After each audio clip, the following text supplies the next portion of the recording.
20 now. Last week, we invited Mayor Pete Buttigieg onto our show to represent the Biden campaign.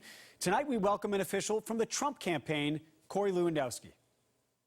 Well, Corey Lewandowski, thank you for joining us. We appreciate it. Good to see that you're safe up there in New Hampshire. Thank you for having me. Appreciate it. Let's just jump right in. Nearly 1.4 million Americans to this point have now been diagnosed with the coronavirus. More than 80,000, unfortunately, have lost their lives. The president told us this would be gone by now.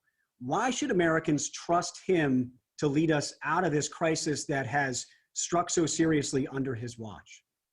Well, first and foremost, we have to remember this is a worldwide pandemic. This is not something that originated in the United States.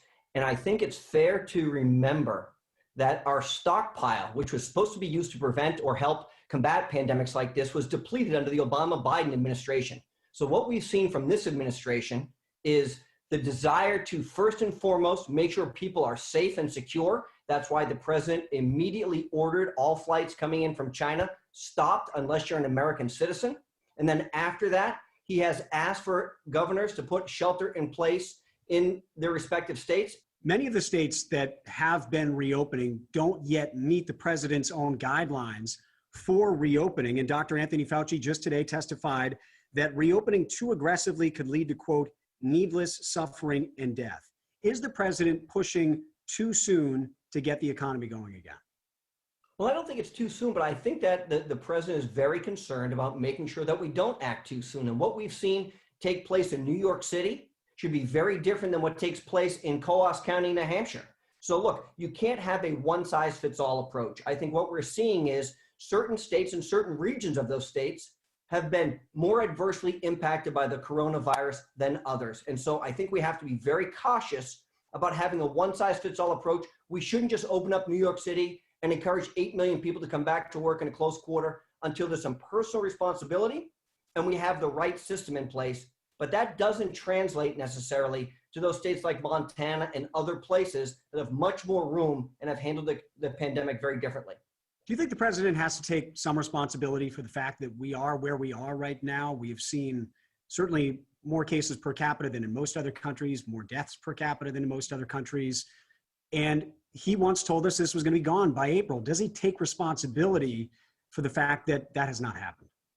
Well, I think you have to look at where this originated and what the warning signs were to really blame, if we're going to blame somebody. You know, the World Health Organization told us that this couldn't be transmitted from person to person, that this wasn't a big deal. And really, members of the mainstream media, and we've seen the press secretary of the White House reiterate this, the headlines on NPR, the Washington Post, New York Times, other major publications said, hey, let's not panic about coronavirus. This is no worse than the flu.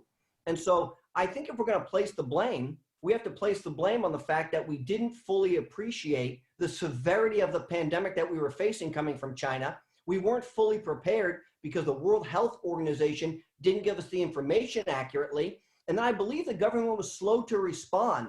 And now we've seen the government respond by sending the U.S. Navy, their ships into the key states. So New York and California had the Mercy there in case it was needed. Ventilators are in place, but we had a shortage of masks. PPE is what they call it, right? We had a shortage of that because our economy is so tied to China's that they had a monopoly on the products and they held us hostage for it. We can never allow that to happen again. The president has been pushing against mail-in voting for the November election. If we get to election day and there is a resurgence of the virus, or if, God forbid, if it's still with us, what would be his plan if it's not safe to go to the polls, if it's not mail-in voting? Well, I think it's too early to determine that. Look, today is actually election day in Nebraska. They're actually in-person voting today in the primaries there. So we're going to see what happens.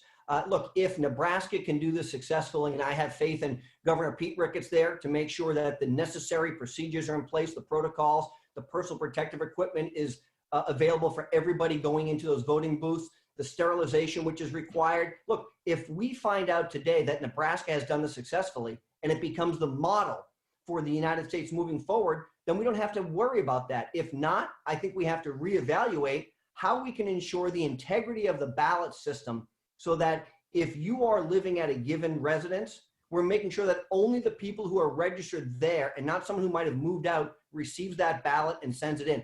Some states do it very successfully, but it's never been done on a nationwide scale. Yeah, just to be clear, you're okay if it's necessary with mail-in balloting, you want it to be protected? Well, I think as a last resort, look, I have no intention or desire, and I don't think that, I know the president does either, to postpone the November election. We're going to have an election in November. But the first and foremost thing that we must have is security and safety. Ballot security, of course, is priority. Corey Lewandowski with the Trump campaign. It was very nice chatting with you. Stay safe up there in New Hampshire. Thank you for having me.